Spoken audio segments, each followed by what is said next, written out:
we've been letting the new salt water run for the last 3-4 hours. Not all the salt's dissolved. There's some of it down at the bottom that hasn't completely dissolved yet.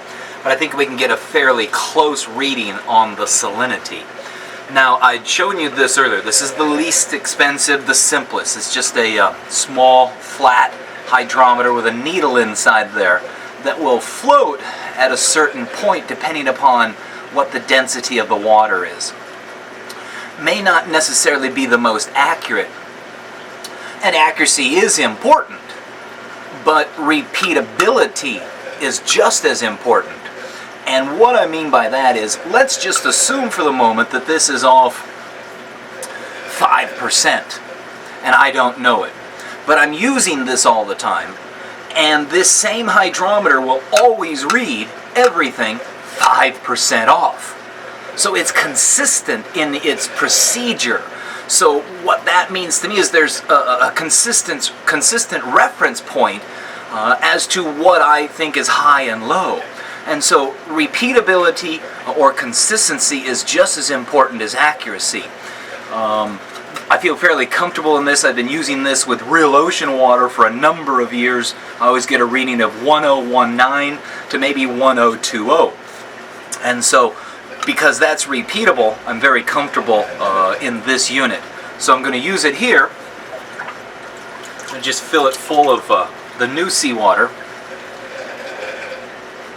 And the reading, about 1017. I don't know if you can see that, but it's just a tad bit low. So what that means is we need to add a little bit more salt to the water to raise the salinity.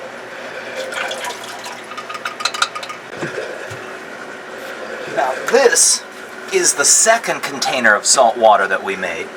It had 100 gallons existing of real ocean water in it. So we added another 200 gallons of fresh water, and then you saw there was that single bucket of salt mix. So theoretically we have 300 gallons worth of salt water. I thought I would use the floating hydrometer. This is more of a laboratory style. It's got a bulbous end, and then it's got a calibrated neck, and you can kind of see there's markings on there, and you can see there's a green area. That's really the more salt, the higher in the water this wants to float. The less salt, the lower in the water. So if the water level's here, let's say here, and there's X amount of salt, what we want to do is see that green band floating right at the water level. And I can float it in here, but you won't see it. So as I also said earlier, we've got the tube here that if it'll hold water, it's a easier version. So here's some tube of salt water we've made. And I'm going to slip that hydrometer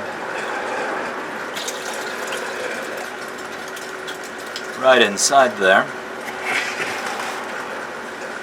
And I don't know if you can see that, but there is a green band.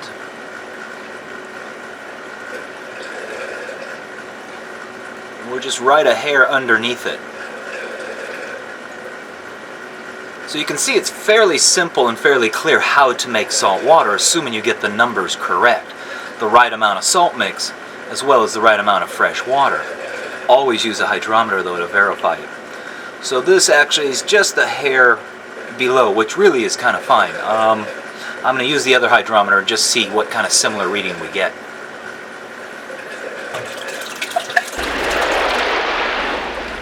This is the other style hydrometer.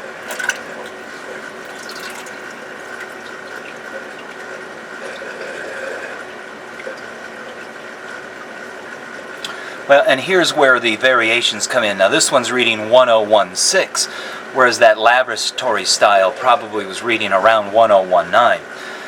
Again, accuracy is important, but repeatability, meaning the same piece of equipment used in the same procedure each time. What you're looking for are changes from the norm. If it always remains the same, at least you're consistent in your results, as well as the process. So this one could use a little extra salt in it as well.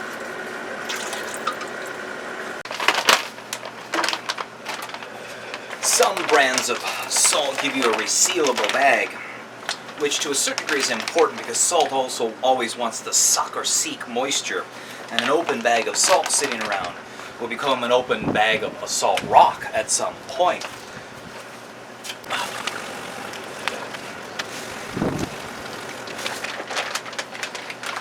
Now in my case, I'll probably go through this 600 gallons of salt water over the course of the next 2 weeks. So having this around for a little while isn't going to hurt. And I'm obviously going to need little extras every once in a while anyhow. But now, there are some benefits from the synthetic version. There's also the downside, and that is I've had to devote in one sense or another most of a Sunday afternoon to at least paying attention to this. So it's just added to my chores that need to be taken care of. The advantage of the real ocean water, which was delivered by the company, my only involvement was writing a check for the previous delivery's invoice. But there was a nutrient issue there, so we're going to try something here to see if we can decrease some of the algae problems in some of the customers' tanks. And if it doesn't work out, we can always go back to the real ocean water. We'll go ahead and allow that sump pump to alternately run in both containers the rest of the afternoon.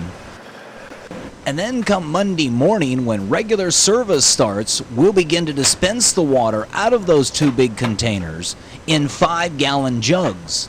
These 5-gallon jugs, 8 of them, neatly fit into the back of the van. And so that's the 2 different methods of obtaining salt water or seawater for a marine aquarium. Depending upon its availability, you decide what's more convenient or more economical. Oh, and by the way, was it as easy as baking a cake?